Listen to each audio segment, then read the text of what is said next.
Thank you very much to the Brain Tumor Charity for this kind invitation to be with you this evening. I'm enjoying the weather. It's very cold in San Francisco, actually, so very nice to be here. So I'm going to talk a little bit about my story a little bit, just to set the stage. So I'm a medical oncologist by training, so you've heard from Richard that currently medical oncologists are sort of pulled between seeing patients with other illnesses as well as brain tumors, and that's kind of the model they're trying to change. And so I started out just as a general oncologist and had the opportunity to go to San Francisco to work in the brain tumor center there to learn. And that was just a 3-month stint. And then I was so excited about the work that I did there that I actually went back and did a full year of fellowship there.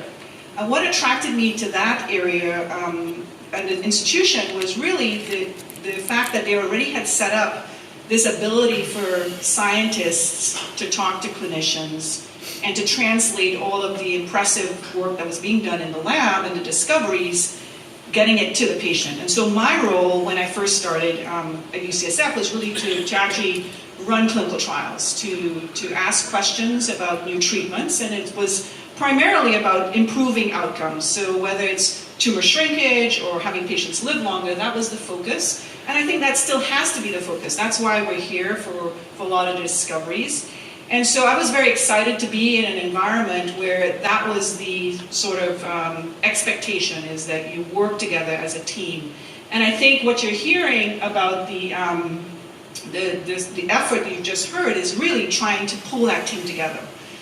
And so it's been very rewarding to do that. I think the kinds of research that I work with right now are these translational research efforts.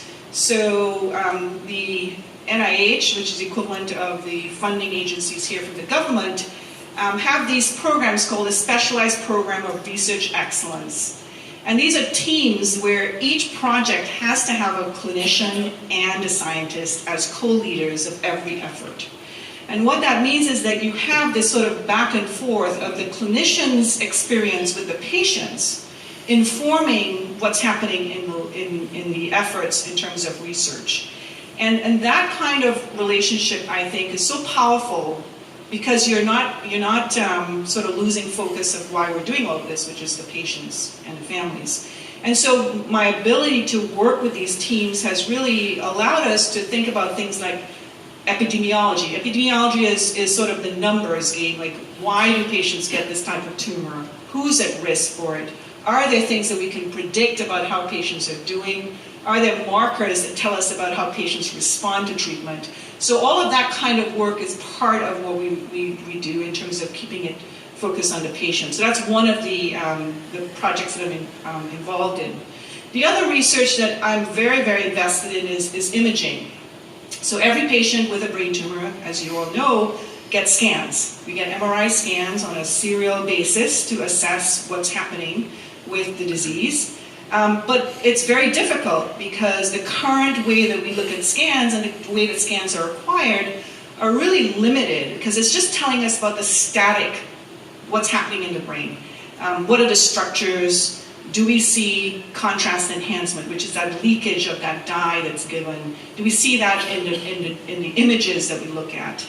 And part of, again, sort of the exciting thing that I've been able to do in the last 20 years now is work with bioengineering scientists, imaging scientists. So these are people who understand technology, imaging technology. And so a big part of what we do is trying to move from the sort of static expectation of understanding what's happening on a scan to the more metabolic, dynamic efforts. And I think this is something that we could be thinking about in terms of that matrix, is not only just getting the standard scans, but what about those metabolic scans to understand when you give a drug, for example. You're going to give a drug, you're going to take the tumor out, and then you're going to continue the drug.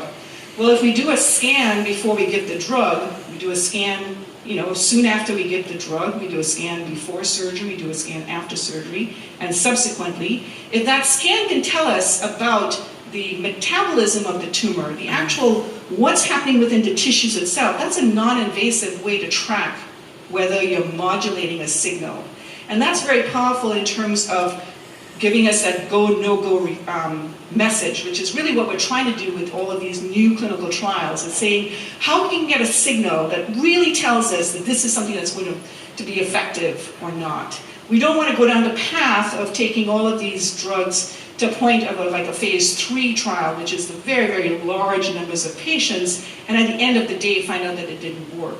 We want to be smarter about understanding what's happening when we give the treatments in real time. So that's another part of what I do in terms of research.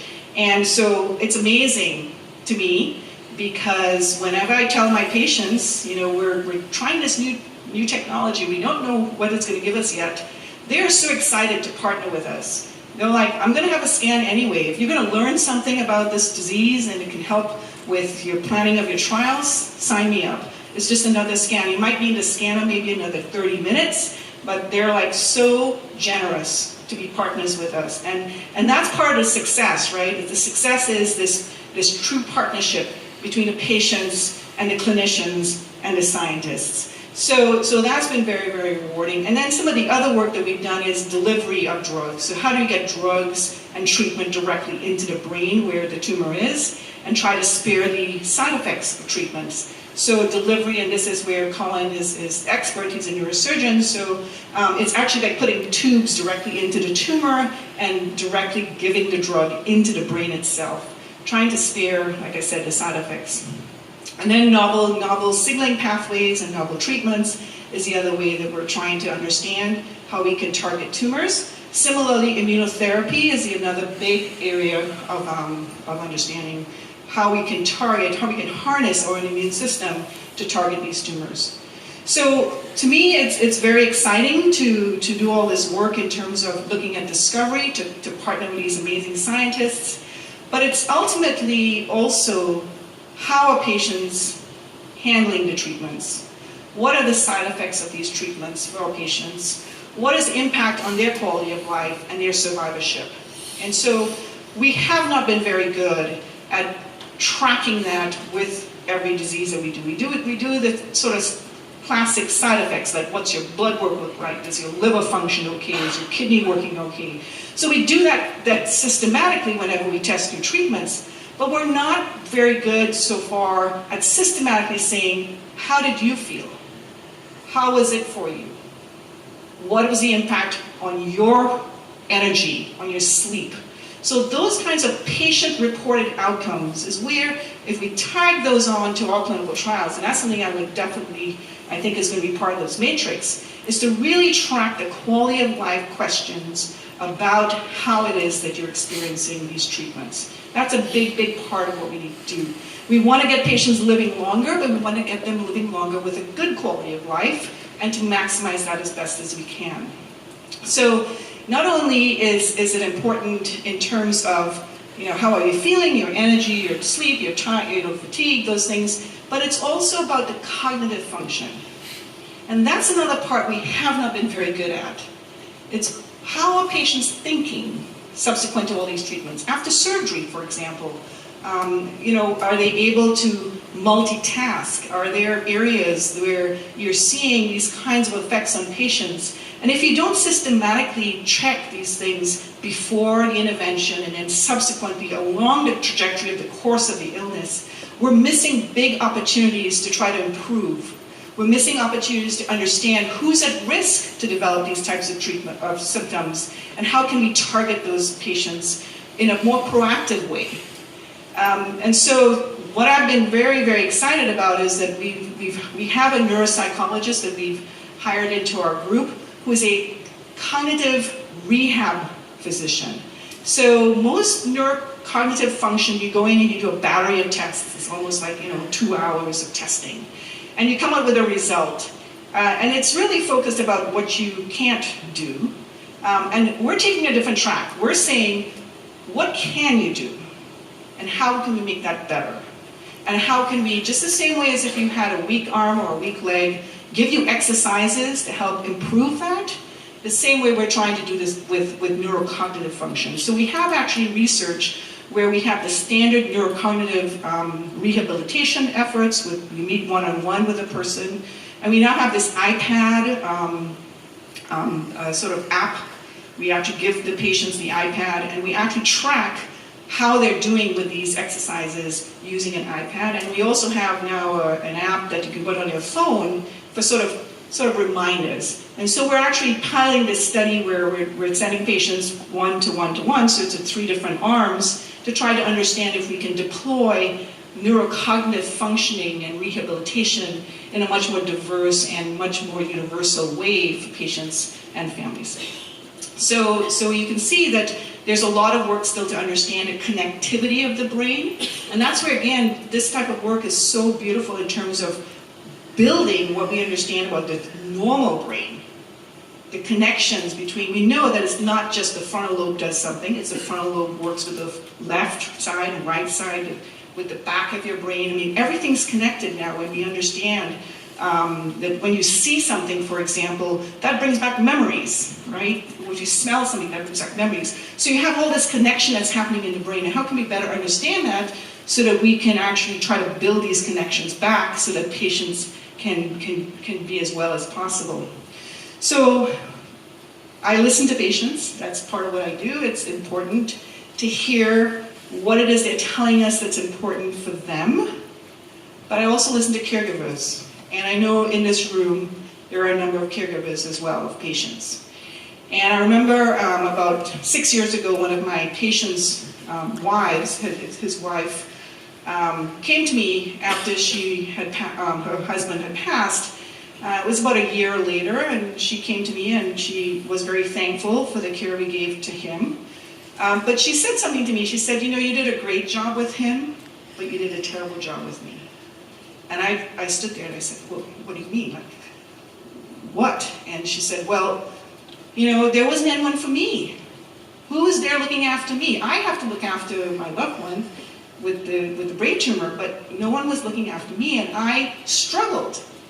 And I didn't have a voice. You know, you go in a room and he would have a scan, and he'd be in the scanner for like 45 minutes, and I sat in the waiting room scared, and couldn't someone have sat with me and talked with me then and found out how I was doing about all these changes that were happening in my life? And it was a very powerful discussion we had, to a point where I said, okay, we can't keep doing this, we have to do something different.